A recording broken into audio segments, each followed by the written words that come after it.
Ендер сабағымызды бастаймыз. Arkadaşlar, şimdi sabahımız şaşaktan türlü büyüler жасау және жүннен меринос қойдың жүннен түрлі büyüler баскиі жасап, оқушыларды икемділікке, ептілікке тәрбиелеп, эстетикалық талғамын қалыптастыру. Ал енді жұмысымызды жасап көрсетеміз. Шашақ жасау әдіс-тәсілдерін көрсетеміз. Бүгінгі сабақта біз осы шашақты жасап үйренеміз. Бұл қазақтың киелі шашағы. Бұны той-дума болған кезде немесе қуаныш келген кезде ілінеді. Бұл 5 шашақты тұрады. 5 дегенде 5-тегі бала қуанады деп қазақтың киелі санымен жасалған. Ал негізі мына шеті бұл өзегі деп аталады. Өзегі бұны кейбіреулер аталық деп айтуға да болады. Ал мұны өрілген шаш тәріздесі бұны аналық дейді. Анадан тараған ұрпағымыз көп болсын деп аналық деп атаған. Ал мына ортасындағысы тіл көздер сақтасын. Және де үйге кірген әр қонақ бақыт, береке және де отбасымызға ынтымақ бірлік әпкелсін деп осылай тіл көздерден сақтасын деп айтылған.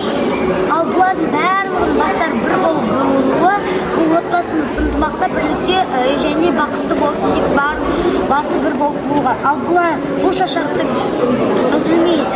жіптен үзілмеген себебі біздің өміріміз ұзақ болсын деп жіптен үзілмей жасалған. Жіпке моншақты өтеміз. Қанша қарсы алып аламыз? Алтау. 6 құлаш алып аламыз. 1, 2, 3, 4, 5, 6.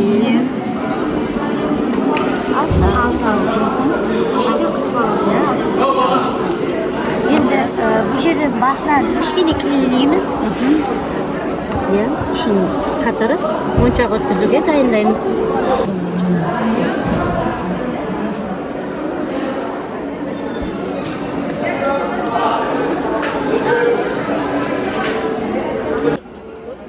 Ал енді өткізіліп моншақты кескеніміз бұрышқа иіреміз.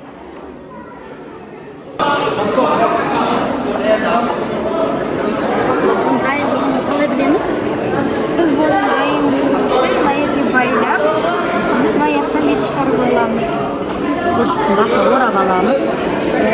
Істеп болған соң Қанша рет айналдырамыз? 5 рет істейміз. 5 рет айналдырамыз. Дайын болғаннан осылай жиырылады, иіріледі. ораймыз. Қай жерінен байлаймыз? Төбесінен байлаймыз, да? Төбесінен байлаймыз.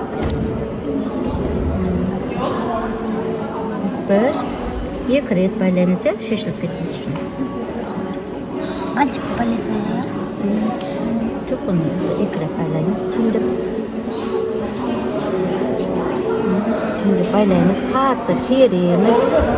Өзімізге керегінше аламыз, ұзындау мына ерден алып. Ұзындау аламыз. Енді оны өткізіп.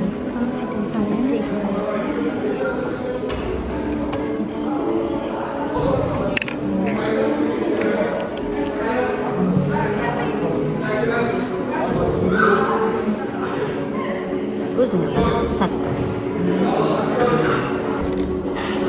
Бұрышын шығарып аламыз.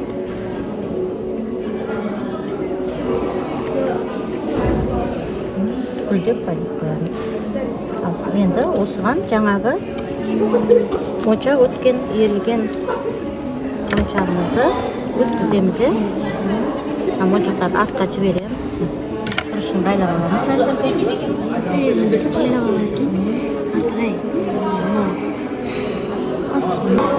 Моншақ жіберсек. Бір моншақта жіберіп отырамыз. Адамдар қаптап былай басып кетеді. Оны су кетеді. Су кеткеннен кейін тұздалып қалған, түйіндеп қалған. Ол нәрсені осымен жүргізген да. Одан кейін сол қолданысқа енген. Сол нәрсені алып осылай зерттеген болатын. Қазақ хандығы кезінде 16-17 жылдары осы бір Орта Азияда қалыптасқан болатын дамуда. Біз бұл жерде біз сабынды не үшін қолданамыз? Міне кір сабынды не үшін қолданамыз? Себебі бізге тығыздалу кезінде керек болады. Яғни біз бұны клейдің орнына қолданамыз. Яғни нағыз табиғи материал десек те болады. Одан кейін тығыздалғаннан кейін біз осылай илейтін боламыз. Міне біз тығыздалу үшін илейміз, жайылу үшін осылай 80-80-ден төрт жағынан. Одан кейін бізде бұл қазір кіші размер болғаннан кейін бұның дайындалу жолы сол 4-5 сағат болады. Күн көзіне кептіреміз. Бұл жазда ыстықтан сақтайды, қыста суықтан сақтайтын болады. Жалпы біздің киізден қалпақ жасаудың өзіндік ережелері бар.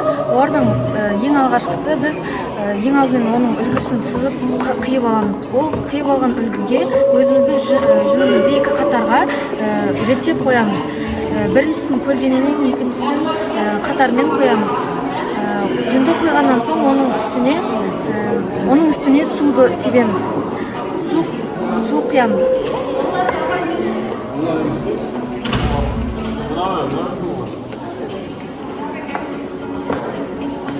Су құйып болған соң оның бетін матамен жабамыз. Бетін матамен жапқанда оның бетін ақырындап басамыз.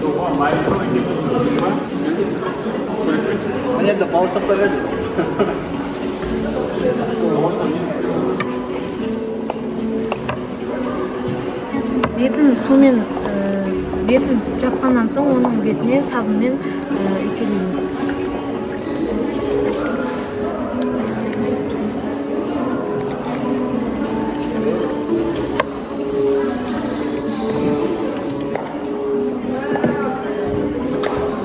Сабынмен оны ақырын ғана жайлап өтеміз.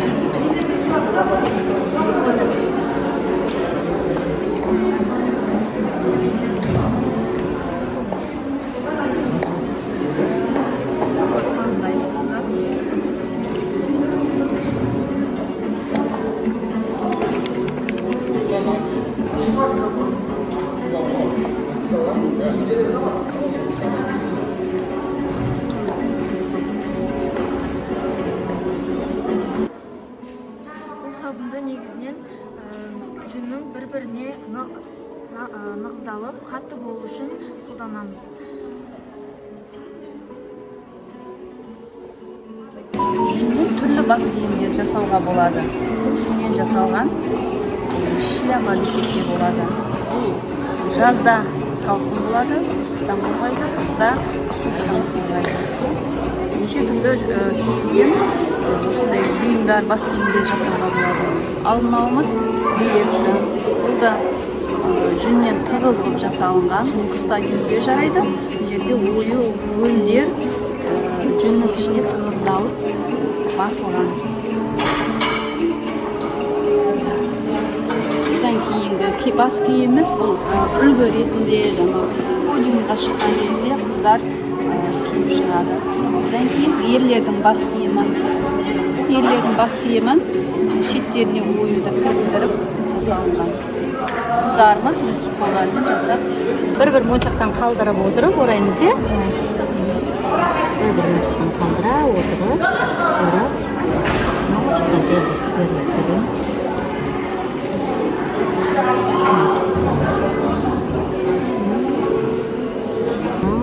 Енді өзек дайындау үшін бізге мына сияқты қатты жіп қажет, е? Бұдан қанша қар саламыз? 2 қар саламыз да, одан кейін оны 23 құшақ қыламыз.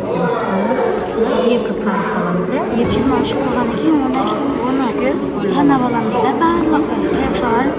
Одан кейін оны 3-ке бөлеміз. Сол шыққаннан кейін егер ол 3-ке бөлінбейтіндей болып шықса, онда ортасы көп болып, ішіне кішетін азы аламыз. Дұрыс. 3 шашақты 3 түрлі түсті жіппен орап шығамыз. Қайт ораймыз? Нығыздап орап шығамыз, е?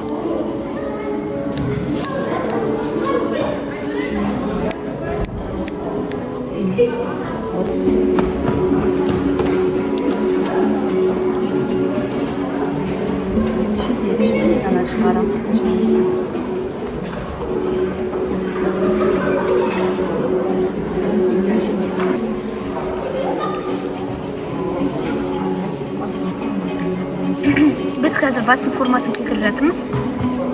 Біздің алдыңғы этаптағы кезеңдерден өттік. Қазір бұны енді кептіретін боламыз. Біріншісіне шеттерін түзеп аламыз. Одан кейін кептіреміз. Басының формасын шығару үшін осылай сипалаймыз, ысыраймыз. Шеттеріндегі сызықтарды кетіреміз. Тегіз.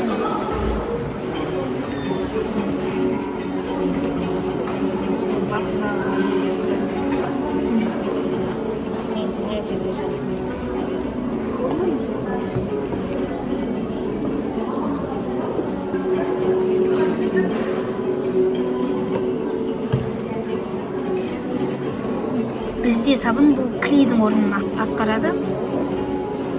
Осы міне қара сабын арқылы біз тығыздалуды реттейміз.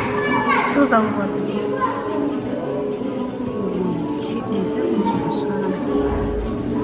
Мысалы бұл алғашқы этап болып табылады. Екінші жағын. Екі қабатпен жүнмен қоямыз. Жүнді салған кезде бір-біріне Бұл одан кейінгі этап. көлденең саламыз бірінші, одан кейін көлденең саламыз. Себебі жүн бір-біріне бірігу керек. Бұл да тығыздалу. Тығыздалудан тұрады.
Жылжып кетпеу үшін жайлап басамыз.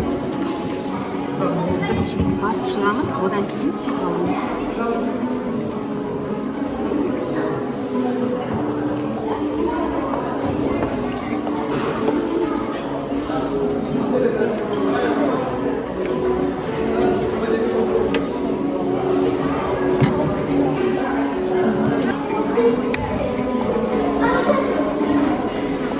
Ата қойып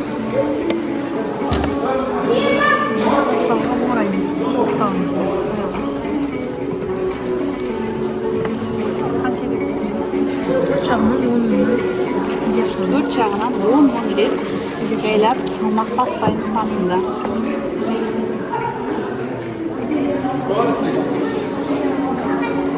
Бұны енді қысып тұрып қатты болып өреміз. Үшке өреміз да. Өріп аламыз, қатты қыстың. Өріп аламыз да. Өріп алып, асты жағынан жіппен нығыздаймыз. Орап шығамыз, жіпте.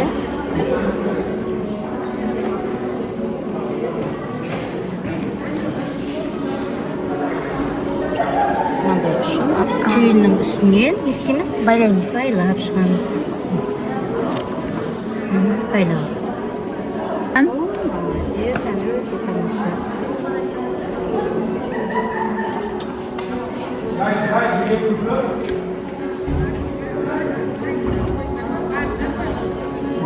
Шашақымыздың енді артығын ішіндегі өтептен артығын істейміз, қиып тастаймыз.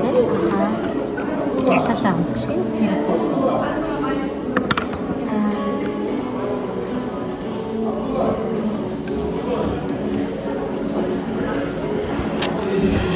Мынаны енді шашақтарды жан-жағына қарай реттеп шығамыз, реттеп шығамыз.